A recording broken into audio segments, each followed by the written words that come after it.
Bwana asifiwe. Amen. Jina langu naitwa Bishop Rose Mgeta wa Mlima wa Moto. Leo ni siku ya Pasaka, lakini kuna kumbukumbu ya miaka 5 ya mama yetu Bishop wa Katare kulala. Na niseme tu kama kazi ambazo amezianzisha karibia zote tunaziendeleza. Ameanzisha kanisa la Mungu linaendelea, ameanzisha shule zinaendelea, ameanzisha Mary Way inaendelea, ameanzisha dinner party inaendelea na ndoa. Kwa hiyo tunashukuru kwamba yale ambayo ameanzisha na sisi tunayaendeleza, lakini hatukomi na bado tuna nguvu ya kuendeleza mama ameanzisha. Niambie jamii tu kwamba nawakaribisha Mlima wa Moto kwamba mambo ambayo yalikuwa bado yanaendelea kuwepo. Amen. Ya Pasaka ni siku ya kukumbuka kufufuka kwa Yesu Kristo, ambao ndio ushindi wa Mkristo, kwamba Bwana alipofufuka ndio tulipata nguvu. Kwa hiyo tunamshukuru Mungu kwa Pasaka hii, na natakia Tanzania wote Pasaka nzuri, baraka za Mungu, na washerekee kwa amani na utulivu katika jina la Yesu. Amen. Tunamshukuru Mungu sana kwa siku hii ya leo. Pamoja ni Pasaka, lakini vile vile tuko kwenye kumbukumbu kubwa ya kusherekea kazi ambayo alifanya mama yetu Dr. Gertrude wa Katare, ambaye ni mwanzilishi wa Mlima wa Moto, na mambo mengi amefanya katika utumishi wake hapa Tanzania. Na kitu kikubwa ni kwamba huduma yake, nikizungumza kwenye upande wa mambo ya rohoni, alileta changamoto kubwa kwa watumishi wengi katika jiji hili la Dar es Salaam na Tanzania na Afrika kwa ujumla, kumuona kwamba ni mwanamke wa kwanza ambaye aliyesimama na akaweza kutoa changamoto kwa watumishi ambao wanaozunguka.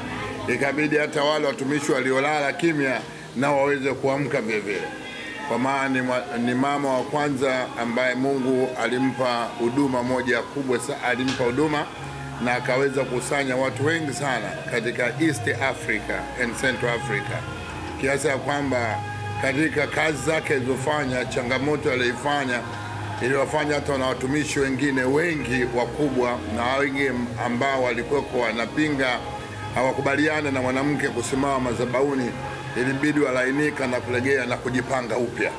Yaani kifupi ni kwamba huyu ni mama ambaye alileta uamsho mkubwa sana katika nchi yetu ya Tanzania na nchi jirani zinazozunguka, na watu wakaweza kuelewa kwamba mwanamke anaweza, na likatimia lile neno, kama mama aliweza kumlea tumboni Yesu miezi 9, hawezi kushindwa kuyabeba maneno ya Yesu.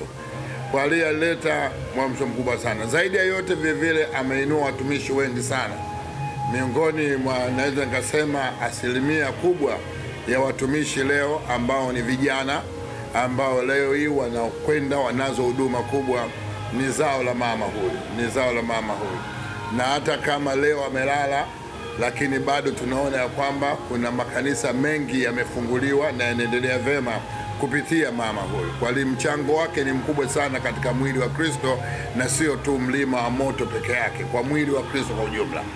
Amewategemeza watu wengi, na ni mama pekee aliyewasaidia watu vile vile kuwafungua akili ya mambo ya ujasiriamali, hasa kwa upande wa watu ambao waliookoka. Ilikuwa ni ngumu sana kuingia kwenye mambo ya ujasiriamali, na vile vile ni mama ambaye alihamasisha vile vile watu, unaweza ukawa mama, unaweza ukawa mtumishi wa Mungu, unaweza kama mtu yote, na bado ukaweza kujoin siasa na ukaweza kulibariki taifa lako katika njia zote. Aliweza kutoa baraka nyingi sana kwa taifa letu. Kwa upande wa siasa alikuwa ni mwanasiasa, na upande wa ujasiriamali alikuwa ni mjasiriamali, na vitu alivyoviwekeza vinaeleweka.